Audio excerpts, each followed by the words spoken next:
What's going on, everybody? We're going to be talking about the evolution of the Spider-Man games and specifically the open world aspect. Starting off with Spider-Man on the PlayStation 1 in 2000. Now, this game was very promising for the future. This was the first 3D space allowing you to swing around the area, climb tops of buildings, and lock on and fight targets. Now, of course, since it's a 2000s game, the visuals aren't insane and the mechanics are very clunky, but for a game in the 2000s, I think it really set the stage for the rest of them.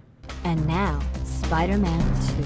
Spider-Man 2 Enter Electro, released on the PlayStation 1 in 2001, was really just a step up from the last game, seeing as it actually was the sequel to the first one. They upgraded the fighting, added a little bit more style to the game, and fleshed out an actual map, letting you walk and swing around an actual New York City, instead of just climbing on the rooftops. Other than that, visually I think it still looks pretty similar. They didn't really update the graphics a whole lot, but definitely fleshed out a brand new map. Spider-Man, released on the PlayStation 2 in 2002, was based off the movie and was just graphically a huge step up. The player model and player animations were way smoother, and the open world also was changed drastically. Pretty much everything was revamped and re-updated and fixed from the last two. And they even had Tobey Maguire do the voicing for the game. All in all, huge step up from the last two. I'm gonna break your bones and make you cry for your mama. Spider-Man 2 on the PlayStation 2 in 2004 was also based off the movie, yet again being voiced by Tobey Maguire. Now, the open world in this game is pretty much just fine, exactly like the last game, but compared to the last game, where this one lacks is definitely in the visual department. The colors are extremely dry and dull, and the same can be said for the textures. But gameplay-wise, they did fix some of the fighting mechanics and swinging mechanics as well, so all in all, it wasn't a huge step down, but definitely a little bit of a letdown in the visual department. What's happening to me? Get this off of me! Ultimate Spider-Man, released on the PlayStation 2 in 2005, I think, along with many others I can say, is one of my favorite games. The art style and gameplay is just so unique. They really tried to go for that comic book aspect, and it worked perfectly here. They really just smoothed out everything in the last games for this game, and in turn made a really great game. No autographs, please. Spider-Man 3 was released on the PlayStation 2 in 2007 and is also based off the movie. And yet again, they got Tobey Maguire back to voice the character. Overall, I think this game is just a tiny step up from even the 2004 game, which happened to be 3 years ago, so it's not the worst thing, but it's also not the best. Now, I did like this game a lot when I was little, but looking back on it now, the visuals really didn't change at all, and neither did the open world as well. The mechanics were smoothed out way better than the last two, for sure, but the whole world building was really just kind of a copy and paste. Spider-Man Friend or Foe, released on the Xbox 360 in 2007. Now, this game doesn't have any open world aspect to it at all, but I feel like it really is important to add to this list because it is a big staple in the Spider-Man franchise, mostly because all the level designs in this game were extremely unique, and also the gameplay was one of the most unique at its time as well.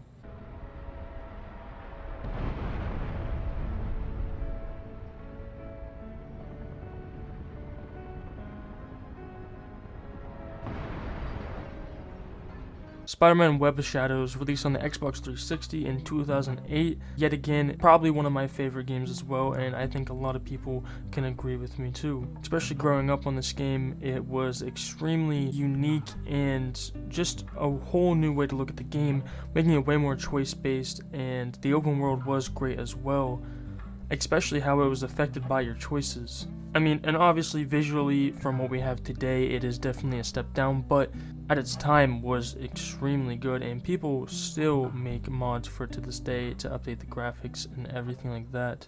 Okay, can somebody tell me what's going on here? Spider-Man Shattered Dimensions, released on the Xbox 360 in 2010, and again, this game has no open world aspect to it like at all, other than the missions, and which I think are extremely unique, and the visuals were updated insanely good from the last game, and I think that this was a huge step in the right direction of where the games need to go visually and mechanically. Other handsome guys like me? The Amazing Spider-Man, released on the Xbox 360 in 2012, is also based off the movie. The open world of this game is amazing, and there was a lot of side missions and Easter eggs to look into, which was really great. But what I think makes this game really excel for me is the fact that they tried to take everything from all the old games and really just enhance on them. But they did try to take the easy route with the swinging in this game, making him grab onto Uncle Ben from the sky. Which, seeing how the game upgraded visually and story-wise and Easter egg and side quest-wise and map-wise, it was really sad to see that they took one easy route on something that has been done multiple times before. The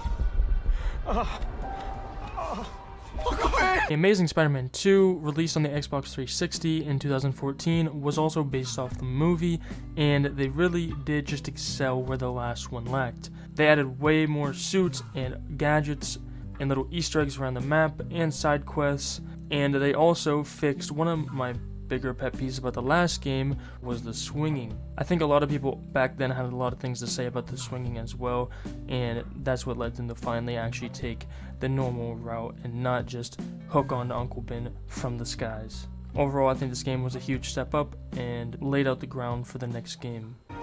Fisk. Marvel's Spider-Man, released on the PlayStation 4 in 2018.